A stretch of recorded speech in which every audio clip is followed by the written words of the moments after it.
Okay, so I'm doing a class on pharmacology right now, and I have a test coming up. Instead of going through the whole book, I decided I'm just going to ask ChatGPT which NA channel ranolazine inhibits. Turns out that it's not able to answer this question, and that's a little annoying because I kind of need some help before this test.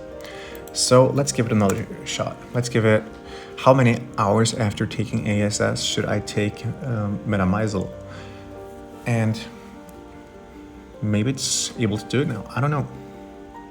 The answer, according to the book, is 45 minutes. And it does not seem to want to give me anything but generic talks about it. Let's see. Yeah, no, it doesn't really help us much here. But a friend of mine told me about this other webpage, which actually seems to be able to answer these kind of questions. So the answer to the first question is NAV 1.5. Let's see if it gets that correct.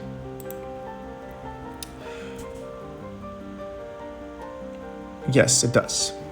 So apparently it's able to answer that question. Let's try the other one as well, just to see if it's just lucky or if it's actually able to answer that as well.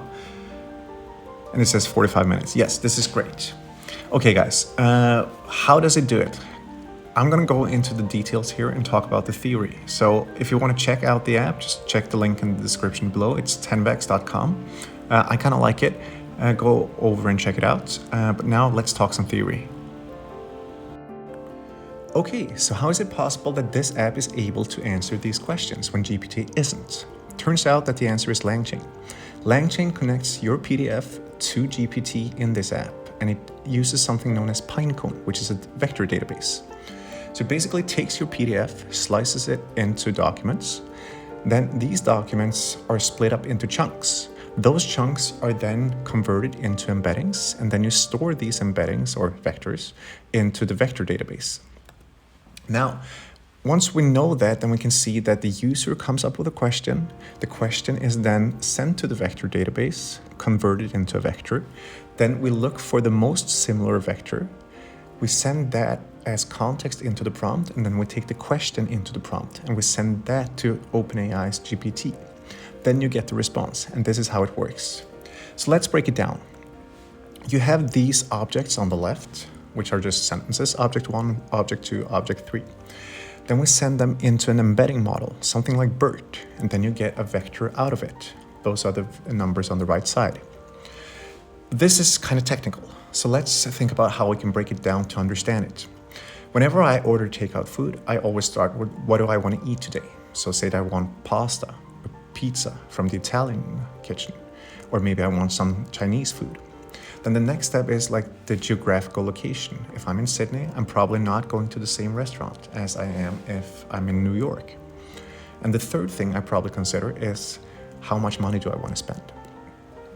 Now you probably wonder, how is this related to vectors? Well, think of it as 3 different dimensions. On one dimension, we have the food, what kind of food we want to eat. On the second dimension, we have the geographical location.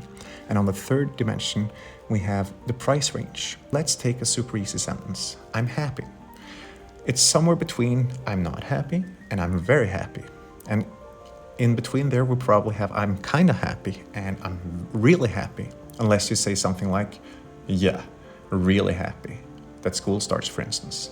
Then you see that this isn't along the same axis, so that we have one axis that is the degree of happiness, and then we have sarcasm that is on a different axis, like this.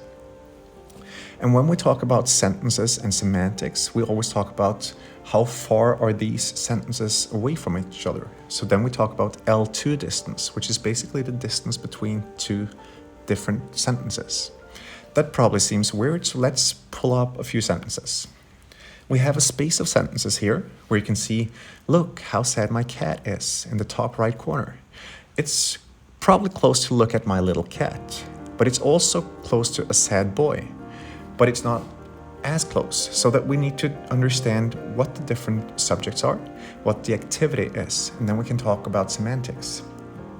So we use these code words to understand that. Take this, it looks like a mess, but look at the picture. We have red dots, those are code words. Then we have X's, those are vectors. And in each region, you can see that we have one code word and a lot of X's. So instead of going through all the different regions in this space of different sentences, we just look for the different code words. Those code words could be like criminal activity. Okay, the different criminal activities are here, here, here, and then you look for vectors surrounding that code word. It could also be emotion, or it could be a wizard name if you're reading Harry Potter. So this is how you can kind of look for things. And then last year, Google came up with this super cool algorithm. It's called SCAN, or CANN, which is Scalable Nearest Neighbors.